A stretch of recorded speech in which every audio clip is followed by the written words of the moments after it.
February, everybody. Welcome to Pinky Autonomy Worldwide St. Valentine's Edition. Brought to you, of course, by Club 602 and Pro Cigar Bar, downtown Chandler. In honor of the month of love, we're keeping it very French this month. For 3 lovely selections, a nice sparkling, a vibrant Pinot Noir, and a young, drinkable, juicy Cabernet Franc from the Loire. From Domaine Briday in Burgundy, more specifically the Côte Chalonnais. You have a lovely Crémant de Bourgogne exhibiting classic champagne techniques, but not made in Champagne, so can't call it that. From Languedoc, and more specifically, the Pays d'Oc, we have Jean-Claude Moss, legend in the area, hooking us up with a beautiful Pinot Noir. It's a nice blend of New World and Old World. Last but not least, have a lovely Chinon, 100% Cabernet Franc expression coming from the Loire Valley, Central Massif, Domaine de Pallas. So, of course, gotta drink the bubbles out of the coupe. And starting off with the Crémant de Bourgogne.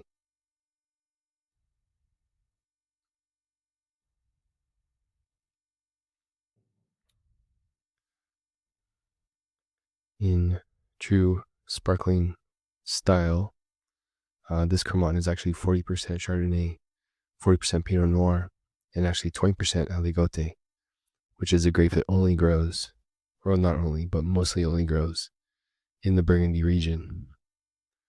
And that's what gives this particular beauty some of its defining characteristics. Taking a look at the color, it's got a little pale gold going on, maybe even a little more saturated than pale gold, but I wouldn't quite give it like 18 karat or anything like that. To the nose,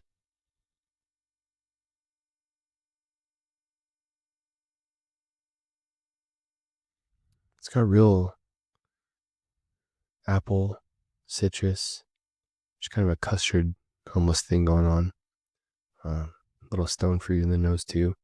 You can definitely smell some of the yeastiness in the form of the leaves. But of course, being a champagne or a Crémant, it's actually fairly restrained in the nose. On to taste.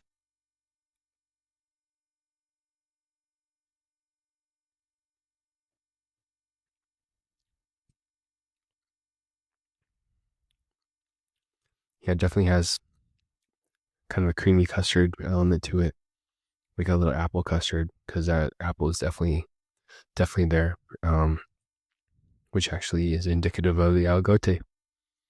The citrus is there, a little peach, kind of a light minerality going on too, which is typical because, of course, that Burgundian soil is rich in mineral. It's kind of like almost a light salinity, and then again, typical of the Aligote influence. The acidity is very light, especially for a sparkling. So, all in all, not overly complex, but still enough going on to really make you think.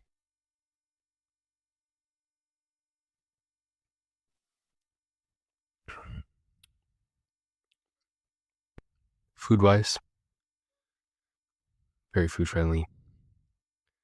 I mean, crack some oysters, any kind of mild white fish, ceviche, of course, shellfish, get some shrimp going, cheese-wise, big brie, goat cheese. For the bag cheese, I would say grab that shredded Italian blend. A little bit of salt would be nice with this. From the taco side of the world,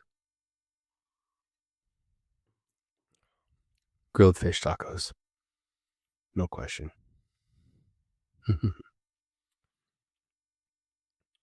But all in all, who doesn't love bubbles on Valentine's Day?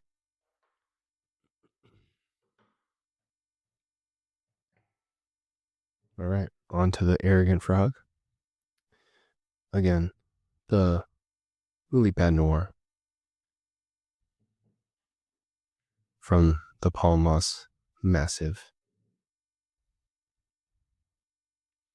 Again, Palmas, legendary Languedoc producer. Been doing it for a very long time and really has, reignited the south of France on the world stage, and from high quality ageable wines to drink now and enjoy, which this one definitely falls under. Color wise, it's kind of light garnet, typical of a Pinot Noir. Onto the nose.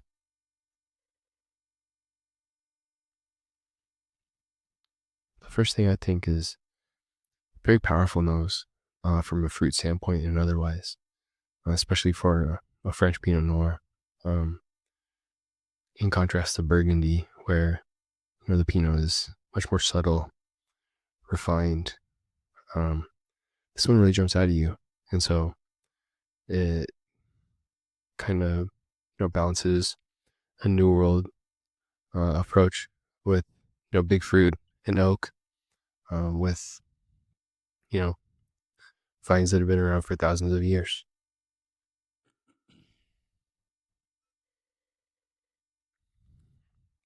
Definitely a lot of red fruit going on, cherry, tart strawberry, a little bit of a cassis, almost a little ripe blackberry too. The baking spice is present, and that is indicative of the oak.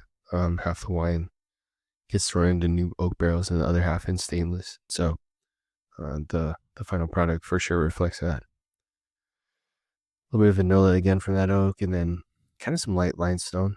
And that again is indicative of the soils. A little bit of limestone, a little bit of clay, a little bit of gravel that they're picking the fruit from. On to the taste.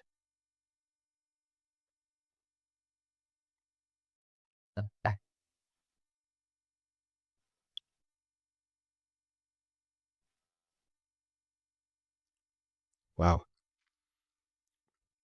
It's funny because on the one hand, it's so typically French, but on the other hand, the fruit is so opulent that it almost makes you second guess. But that Mediterranean, warmer South France climate definitely ripens the Pinot grapes more so than they would be ripened up in Burgundy. And so, again, terroir and just the influence of that Mediterranean sun really does a number and influences the final outcome here.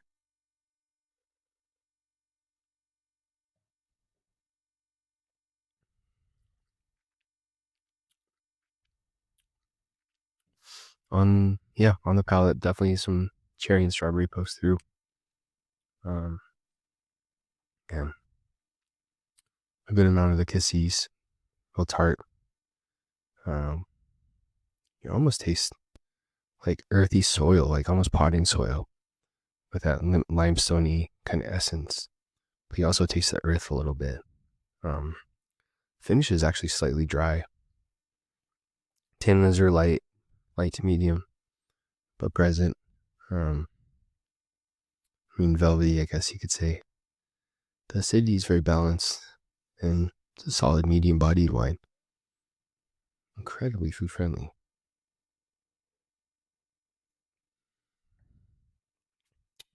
So speaking of food, again, Brie, Gruyere, Cotillard with this saltiness.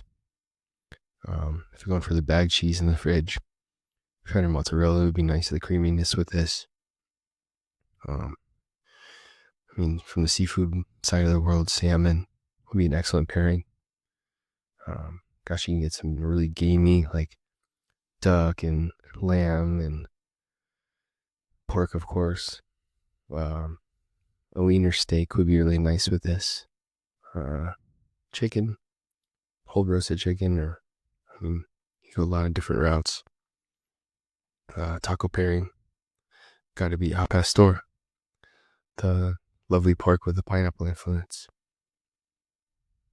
That would actually go great with this.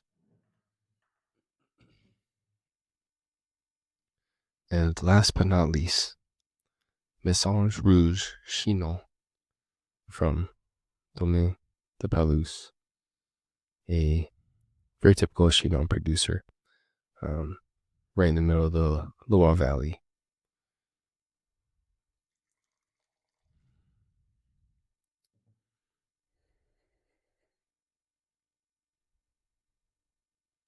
Definitely bright ruby, with a little bit of a kind of a tint of purple going on. So, and of course, very young, being 2023. On to the nose.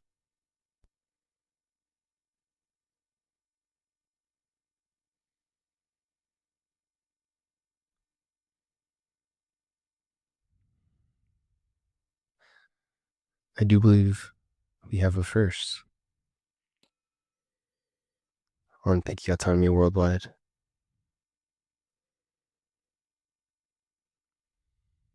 Just based on the nose. And I will be able to tell momentarily on the palate, but I think I have a flawed bottle. The nose is giving almost kind of like a barnyard sense. Kind of like almost like light manure, kind of like a horse stall almost smells, which is really indicative of something called Brettanomyces, which is when basically a little microbial instability kind of happens during bottling. I'm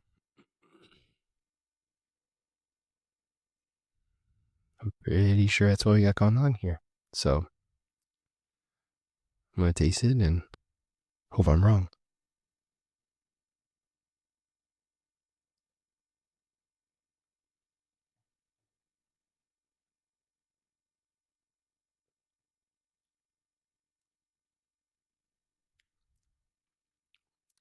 I don't think I'm wrong. Yeah, that barnyard kind of light manure essence is there. It's very gamey, and the way this grape expresses in this area is not that whatsoever. There's also a light effervescence, like just kind of tingly on the tongue, which kind of indicates that there a little bit of a secondary fermentation happened in the bottle. Yeah, because of that bacteria, essentially. So, friends, I think we have a flawed bottle. And I guess really all that means is tasting will be fun at Puro because everyone will be tasting it for the first time. Hey, it happens with wine. Something always to look for. I mean, that's why whenever you order a bottle at a restaurant, you always want to smell it and taste it because, it happens. It's an organic product. There are definitely things that can go wrong. And I'm calling Brettanomyces.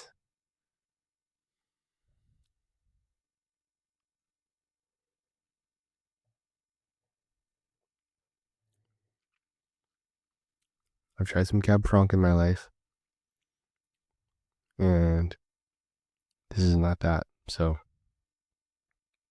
now I'm really looking forward to the live tasting, to be able to actually try our lovely Messanges de Rouge. Thanks again, Club 602. Ian over at Puro. Look forward to seeing everybody at the live tasting. Hope everyone had a nice Super Bowl weekend. And keep those pinkies autonomous, guys. Excited to try this Cabernet Franc tomorrow with everybody. Everyone, have a good night.